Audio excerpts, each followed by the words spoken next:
Brandon Sanderson once proposed 3 laws of magic systems, so I came up with 7 of my own. To understand them, we should first take a look at what is meant by the word law, because neither me nor Sanderson is using it correctly, but it sounds good, which is my excuse anyway.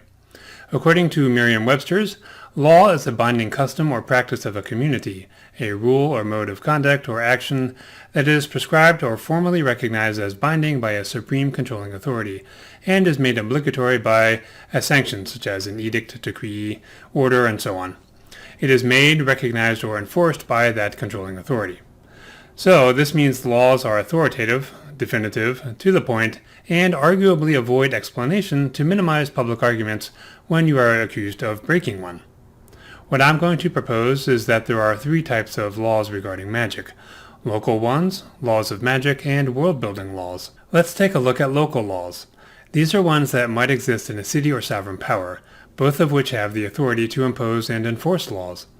They are designed to instruct people on what's permitted and when, and we might craft something similar for any other locality. Here are some examples. Number 1. Magic shall not be performed within the city limits except within designated areas or by those holding a valid permit. Another example.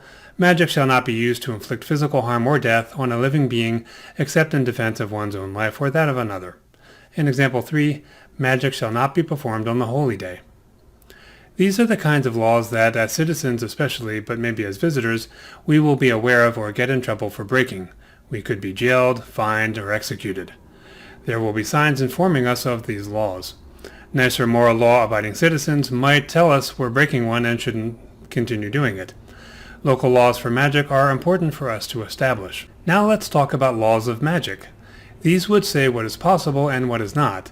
Kind of like the physics for magic, sort of like nature's laws, or the law of gravity. These would be discovered by the species or races through experience and observation of what usually works and what doesn't. So some examples would be, number 1, black magic and white magic cannot be performed by the same wizard. Number 2, magic cannot be performed by virgins. Number 3, magic can only be performed by spells or by items imbued with spells. In example 4, wizards of the moon must be exposed to 2 hours of moonlight each night to perform moon magic. So we're deciding what works and what doesn't. These are important for us to determine and not contradict, because that always looks bad. Now let's talk about laws that world builders should follow when creating a magic system. This is what Sanderson intended, and that's what my laws are about too. These are ones that will impact the storytelling we do and what local laws and laws of magic we designed. So, world builders can choose to enforce any, all, or none of my laws for creating magic systems for themselves. These laws are not about how to use a magic system once created, but how to create those systems. Most are self-explanatory with a single sentence. I have examples of each, and I want to point out that the examples are not meant to work together or build on each other. If you find these videos helpful, I would love some support on Patreon so that I can continue making them for you. Please look in the video description for the link and check out all the goodies I have for supporters. And if you already contribute, you are awesome and thank you very much. My first law of magic systems. World builders shall decide what the laws of magic are. So, in other words, the universe, or another authority like the gods, has determined what works and what doesn't, and under what conditions.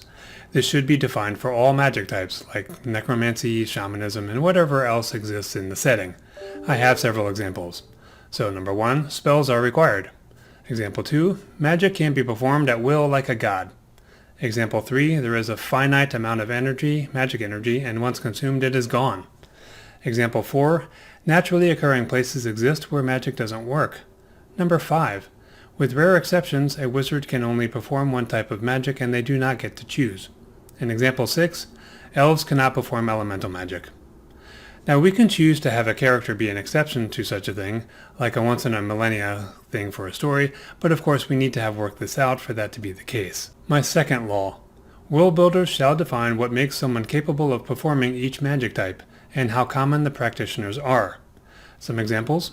Anyone born with a talent can perform magic, and these people are rare. Example 2. The gods decide who can do magic and can grant or revoke the ability at will. Example 3. Anyone who consumes a specific item with a specific frequency acquires the ability as long as said item continues to be consumed.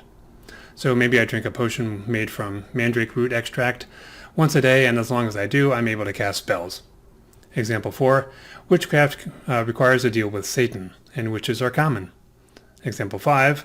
A near-death experience is required to become a shaman, and shamans are rare. And example 6, consumption of alcohol eliminates the ability to perform magic for several days. So now we've decided who can do magic and why, and what can stop them from being able to do so.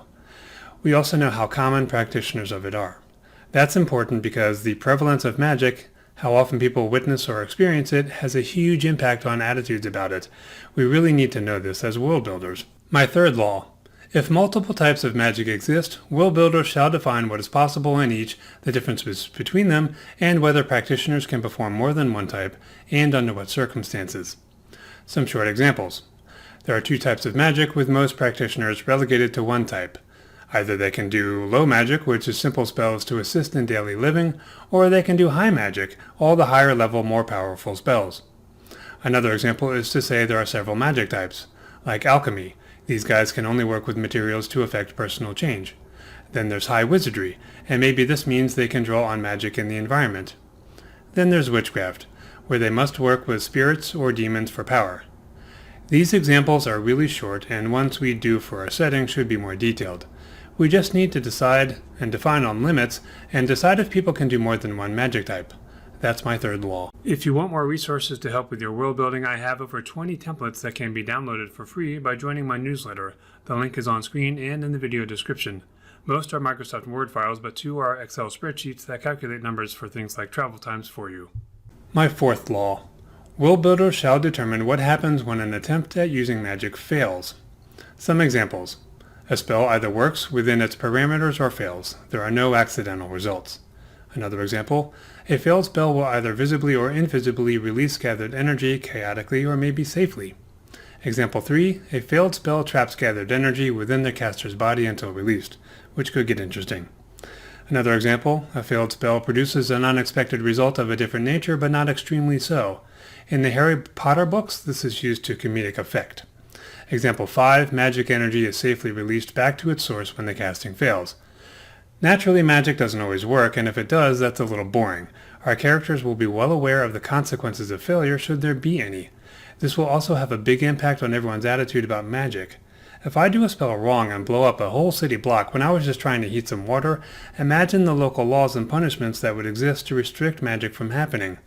So we should decide what happens when magic fails. And that leads me to my fifth law.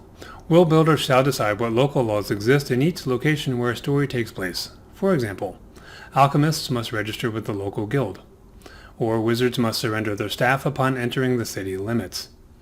Only certain types of wizards may create magic items. Example 4, only those with a valid permit may use magic items within the city limits. Maybe wizards will be killed on sight. Example 6, necromancy is forbidden except within 48 hours of the deceased's burial. Wizards are not allowed on the city council.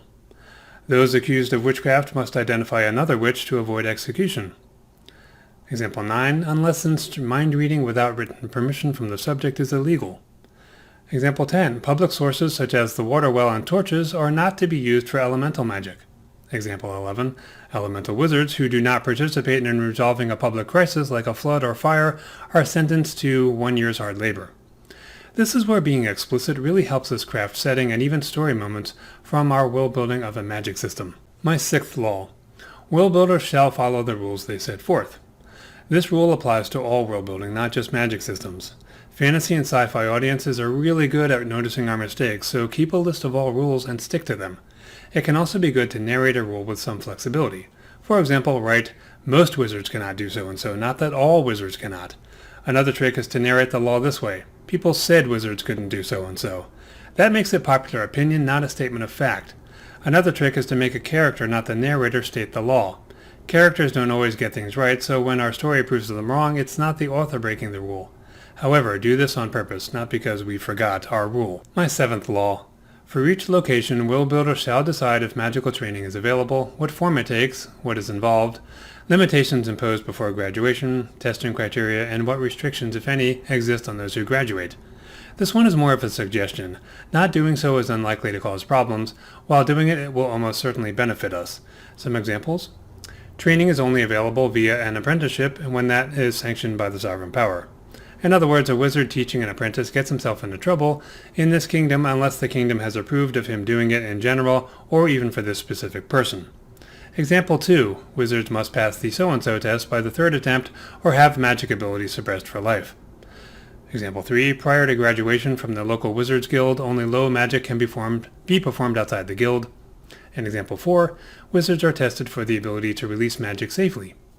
You'll want more details than this for each type of magic, but how easy it is for people to acquire training is very important to how widespread the magic is, how good people are at it, and whether practitioners are feared or not. This will of course impact laws, so while this is a suggestion, I think you should do it. Most of the videos in this channel are based on my best-selling book series, The Art of Worldbuilding. This is available in ebook, paperback, hardback, audiobook, and even as a podcast. Another book called 185 Tips on Worldbuilding has quick tips from the whole series, and the ebook is usually available for free at most online retailers. Check the video description for direct links to all of these. Well, that's it for my 7 laws of magic systems. Please leave me a comment about them so I can learn from you just as you are learning from me. So feel free to disagree. Please remember to like the video if it gave you any ideas and subscribe to see more of them. Thanks for watching.